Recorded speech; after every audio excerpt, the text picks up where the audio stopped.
Hello everyone, James Junta here, your favorite hypnotherapist.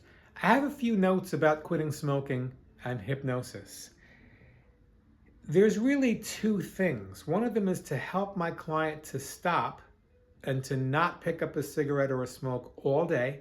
The second thing is to help them so that they can stay stopped. Now, stopping is one thing, staying stopped is the other thing.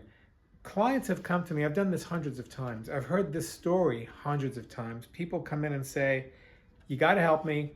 I've stopped before in the past. And I ask them, well, what triggered you back into smoking? The story that's most common is, I was out with some friends, we were having a few drinks, somebody whipped out a cigarette and I asked for one, and now I'm back and now I can't stop again.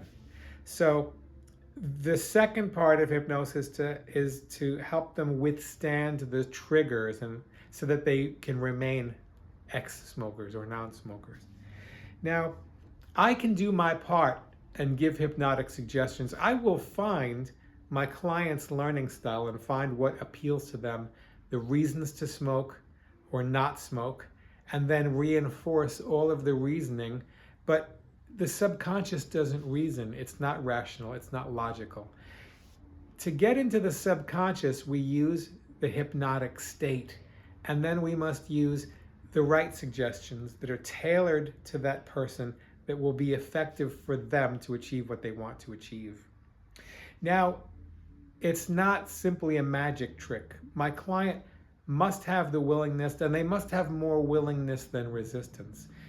If I feel that their willingness is not strong enough, I will give them a session or two to help them increase their willingness. How do I know if the willingness is not strong enough? By the things they say.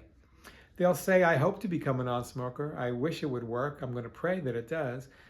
I need them to say, I hate smoking. I'm sick and tired of it. You got to help me. I'll do anything.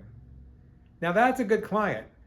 It's a client that's going to achieve success more easily. If they're saying, I'm hoping, wishing, praying, they can still become successful, but they need to get to the point where they're saying, I can't take it anymore. You got to help me. So at that point, I will teach them self-hypnosis along with some practical suggestions. What are the practical suggestions? Stop buying cigarettes. Don't bring them home. Relieve your home and environment of tobacco. Just get it out of there. Get rid of the matches and the lighters. Give them away. You may keep one ashtray. Wash it, put it up in a cupboard someplace. It's for the future when you have guests over. When you get to the point that you're strong enough to allow guests to smoke in your environment, that's when you'll use that ashtray. It's not for you. And it's not for now, and don't look at it. Rearrange the furniture if you have to. Sit in a different place in the room. If you have your cigarette with coffee in the morning, sit in a different place, maybe even a different room. You need to change your habits, the big ones and the small ones.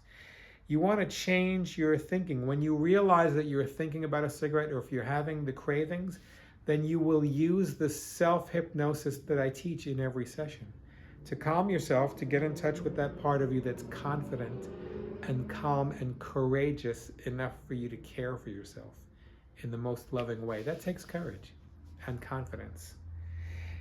If my client is not willing to change the big and the little things, hypnosis doesn't have much of a chance. If they're willing to work with me and see it through with the program, they will become non-smokers and they will stay non-smokers. Hope this has been helpful for you. If I've left out anything or if you have any question, put it in the comments. And please subscribe to my channel. Have a good day.